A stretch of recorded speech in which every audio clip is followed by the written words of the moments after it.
اب اس کے الہ ہونے کی نشانیاں پوری کائنات میں بکھری ہوئی ہیں. اب کچھ نشانیوں کو بطور دلیل لایا گیا ہے.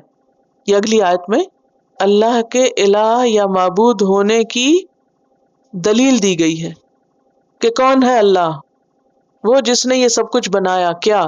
تھوڑی سی ڈیٹیل دیکھیے.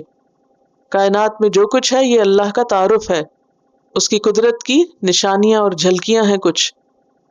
ان فی خلق السماوات والارض، بے شک آسمانوں اور زمین کی پیدائش میں، اور صرف آسمان و زمین کی نہیں بلکہ جو کچھ اس کے اندر ہے ان سب کی پیدائش میں. in the creation of heavens and the earth. واختلاف اللیل والنہار، رات اور دن کے اختلاف میں. اختلاف کا ایک معنی تو کیا ہے کہ ایک جاتا ہے اور ایک آتا ہے، ایک دوسرے کے پیچھے آنا. پھر ایک اور اختلاف یہ کہ کبھی دن لمبا اور رات چھوٹی، اور کبھی رات لمبی اور دن چھوٹا، یہ بھی اختلاف ہے. پھر اسی طرح ہر 2 دن ایک جیسے نہیں ہوتے، ہر 2 راتیں ایک جیسی نہیں ہوتی، فرق ہوتا ہے نا.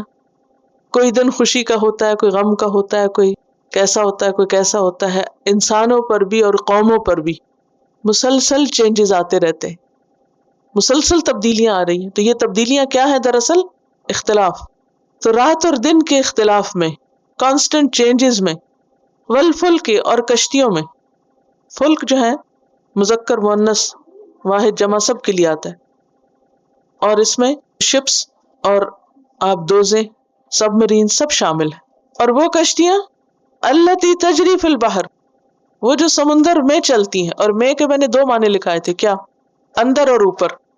کچھ جہاز اوپر چلتے ہیں پانی کے، اور کچھ سمندر کے وہ بیچ میں نیچے جا کے اتر کے چل رہے ہوتے ہیں.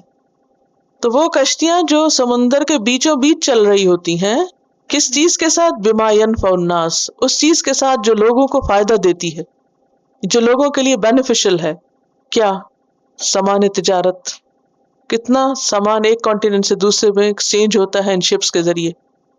کچھ یہاں اگتا ہے، کچھ وہاں اگتا ہے. اب آپ دیکھیں کہ اس وقت کسی دیسی اسٹور میں جا کے جتنے آپ مسالے لیتے ہیں ان میں سے کوئی شاید ہی ایک یہاں اگتا ہو.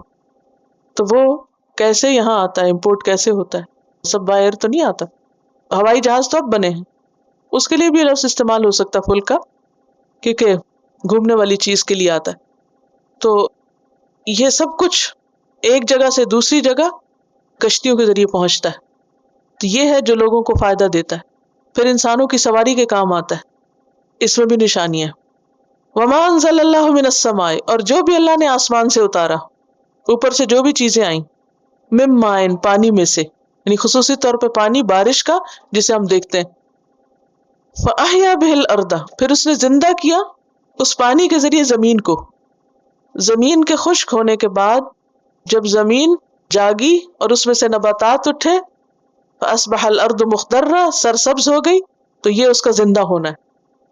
قرآن مجید میں یہ آپ اور جگہوں پر بھی پڑھیں گے. زمین کی موت کیا ہے؟ اس کا خشک ہونا. اور اس کی زندگی کیا ہے؟ اس کا سرسبز ہو جانا، کچھ اگانا. بعد موتہا، اس کی موت کے بعد، یعنی خشک ہونے کے بعد اللہ دوبارہ زمین کو زندہ کر دیتا ہے. ان فی خلق السماوات والارض واختلاف اللیل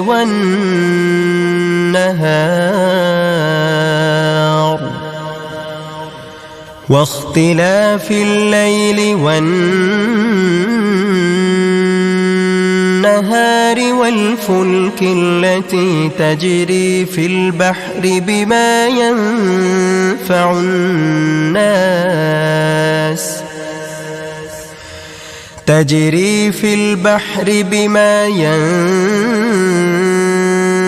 الناس وما أنزل الله من السماء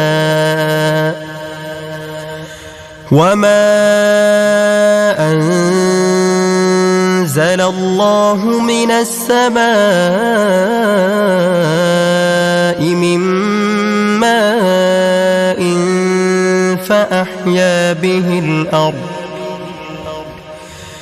فأحيا به الأرض بعد موتها وبث فيها من كل دابة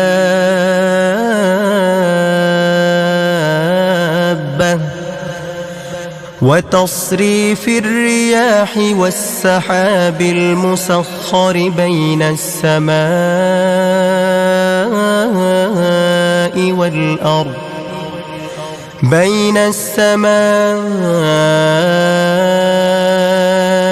والأرض لآيات لقوم يعقلون